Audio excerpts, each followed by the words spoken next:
All right, so we're back, and basically, God helped me to quit smoking cigarettes. And so most people are like, "Oh yeah, okay, whatever." Let me tell you, this is a miracle. Like, there is no other way to explain it when I explain it to you. So I quit cigarettes twice in my life, twice, right? And so the first time my son was born, I was about 20 and change, 24, let's say, and I was tired of smelling like bad. I was tired. I couldn't run anymore. Like, my lungs were just giving up at, half a block or not even quarter block, and I was just out, gassed, And it was just straight lungs, like not muscle, not just straight lungs. And I just said enough is enough, and I just made that decision. Kind of like when you get too, I'm too fat right now too, but when you get too overweight, or when you get too much of something, you just say no, enough is enough, and you do it, and you put your willpower to it, and you really, really try, and you get it done. It messed me up. So the first time I quit smoking cigarettes, I'm going to tell you what it was, so that way you can appreciate when God helped me. Because the first time I did it on my own, if you could believe that, because honestly, God was probably helping me back then too. But basically, I made a commitment to myself, and I said I'm going to stop. And the first week was hell week. Like, I was like pacing back and forth, waiting for a cigarette. Like, I need a cigarette. And so what ended up happening was that I ended up fighting that full week and passing it. And then on the second week, I remember I used to wake up and be like, I'm forgetting something. What am I forgetting? Before I go to work, I'm like, oh yeah, cigarette. Because I used to always wake up and smoke a cigarette. First thing before I brush my teeth, woke up, smoke a cigarette, then go brush my teeth, which didn't mean anything because I was smoking more cigarettes than the other day. But yeah, and it was still a temptation. The third week was, it was still hard, but it wasn't that hard. It was a little easier. And then the fourth week was like, it was there in the back of my head, but it was so easy to say, nope, I've gone this far, I'm done, right? I'm not smoking another cigarette. And I didn't. I went 5 years without smoking a cigarette. It takes you about 4 weeks to quit smoking cigarettes. You can hold out for 4 weeks, even on your own, you will quit smoking cigarettes. And if you smoke another one, you're back on that train immediately. Trust me, you're gonna be back on that train. So I quit smoking cigarettes 4 or 5 years. I had my own place and this and that, and a real young friend of mine, I play video games and stuff, and a real young friend of mine, he found out where I live, and he came by. And so we started hanging out, and he wasn't that young, but I was 20-something. I was probably like 20, whatever, 28, I guess, 29 at the time, and he was probably like 16 or something. And so he came, he's like, hey, and we were hanging out inside the house and whatnot. He's like, hey, where can I go smoke some weed? And I said, well, this is my house. Come outside. We go outside, because I got kids in the house. Let's go outside, smoking. Whatever. I sat in my lawn chair, and he's smoking, and he's like, here. And I'm like, no, I'm not smoking weed no more. That's not me no more. And he's like, oh, come on, you're going to let me smoke by myself? I need pure pressure. And at the end of it, I kind of wanted to too, because whatever. So I was like, boom, and I started smoking. And then I started buying a little bit of weed here and there, little baggies here and there, whatever. And smoke on occasion. And then it kind of got into my system, and I started kind of like craving it a little bit. And so one day, all I had was $5 in my pocket. And I didn't know nobody to sell weed for $5 like this. I was smoking better stuff at this time. When we were young, we were smoking really bad stuff that was cheap. But anyway, and so what ended up happening was I got back on that cigarette. I basically had oral fixation and whatever. I needed to smoke something, and I just decided to go buy a pack of cigarettes. And I smoked one cigarette. I threw up. I was nauseous, all kind of stuff, and boom, right back on it. And I went years and years and years trying to quit. And I went to the gynecology, everything still trying to quit. And what ended up happening was that this is the miracle. Well, I was doing security, and I was basically watching a lot of YouTubes on my phone and stuff, and the internet would, before the unlimited, and so the internet would go out, and I didn't have nothing to do, except for my job. And so, which was middle of the night, nobody was around, there's nothing to do. You're literally looking at cameras there and not doing nothing. And so I decided, well, I'll bring my Bible to work. And I started reading the Bible and reading it every day, just reading the Bible. And I started, since I already read the New Testament, I started from the beginning with the Old Testament. And I remember as a kid, I went to read the Old Testament. I didn't understand a word. Like, I was like, what is this? And really, God, when you're ready to receive, that's when he gives you this information. You know what I'm saying? So I got back to the beginning. I started reading it. And I used to say I used to get really religious, but it's not. Religious is a bad word. I got spiritual. And so what ended up happening was I started watching this video, and basically what I heard before was, if you smoke cigarettes, you're still going to go to heaven. You're just going to get there first. You're going to get there faster, right? But when I was watching, the truth, like I said, the truth is my thing, man. I love the truth. And I heard this pastor, and he said, if I give you a cup of cyanide, and I tell you cyanide, you're not going to drink it because you know it's going to kill you, right? But if I give you a cup of water and put a drop of cyanide in it, right, and you don't know it's going to kill you, you're probably going to drink it, you're going to think it's water. But now if you do know, but it's killing you slowly, or if it's not cyanide, I think cyanide with that one drop will still kill you. But if you're taking a poison, it's killing you slowly, and you know it's killing you, and then you're technically committing suicide. And he says, I can't in good faith say that you're going to make it to heaven. Because if you die smoking from cigarettes, knowing that it was killing you slowly, you're technically committing suicide. And at that point, I was like, whoa, And I literally just bought an ounce of weed. And so I was there, and I was like, okay, that's it. I'm quitting cigarettes, right? And then I thought, what about the weed? Like, do I give it the weed? And immediately the Holy Spirit was like, yes. And I was like, but I just paid for it. And then I found out I can't give it away or sell it because you're not supposed to give something bad to somebody else and stuff. And I'm like, and I, being rebellious, I said, you know what, I'm going to smoke this first and then I'm going to stop.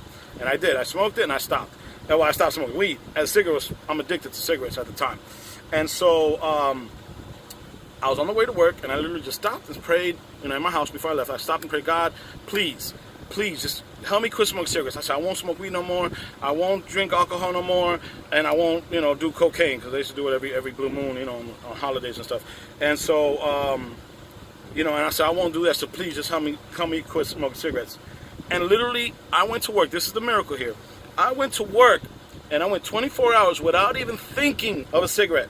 Like, do you understand the beginning, how hard it was to quit? And now I went a whole day. Without even thinking about smoking a cigarette. And then I went 3 weeks without even thinking about smoking a cigarette.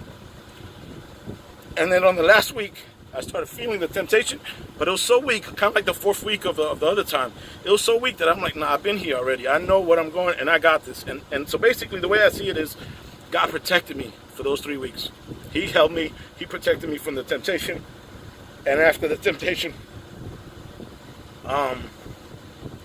the fourth week, he's like, you got this. You don't need me no more. You got this. And I haven't smoked cigarettes since.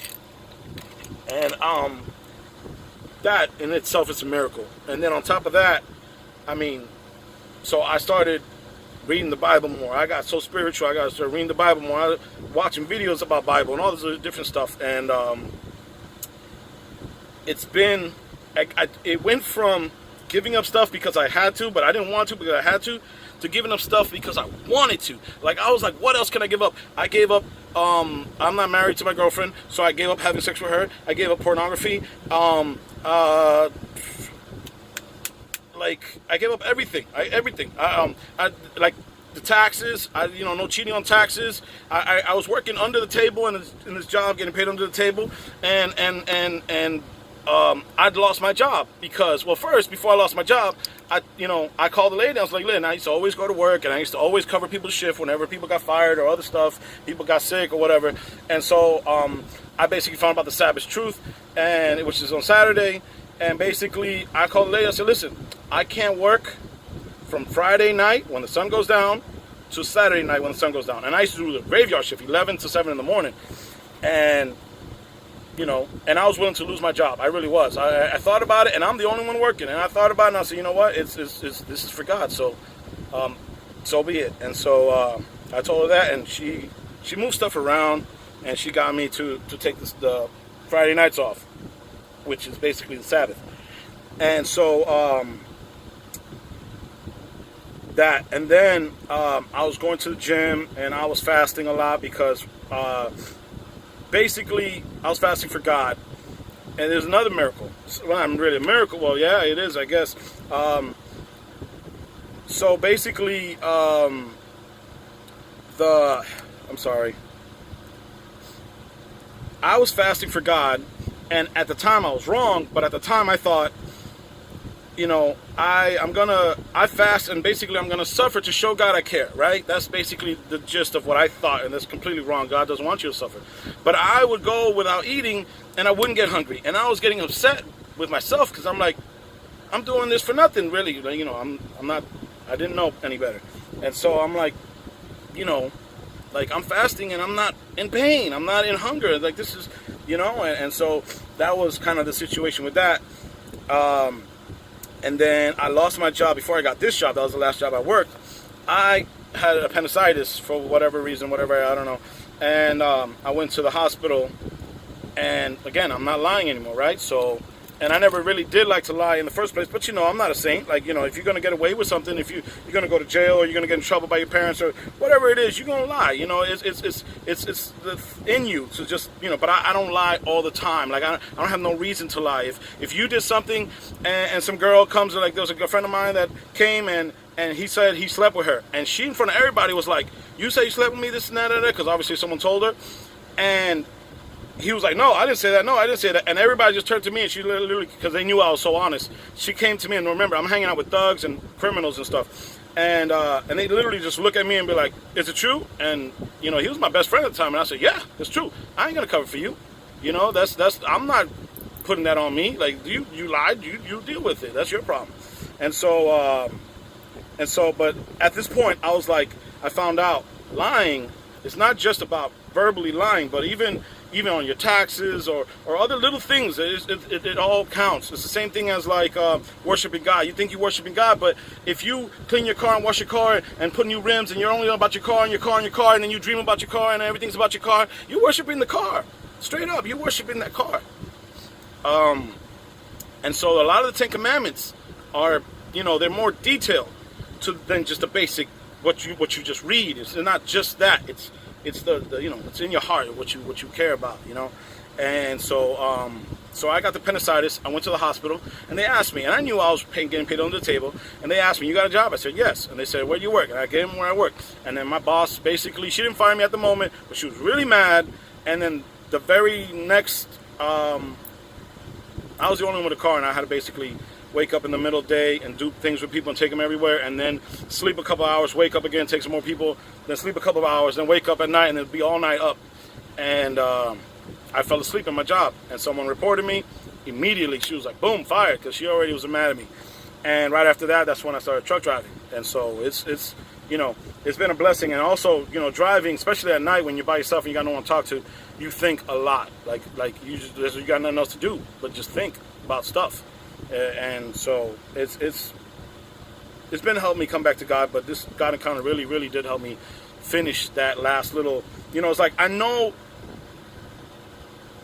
that spirit filled how I was so, how can I put this?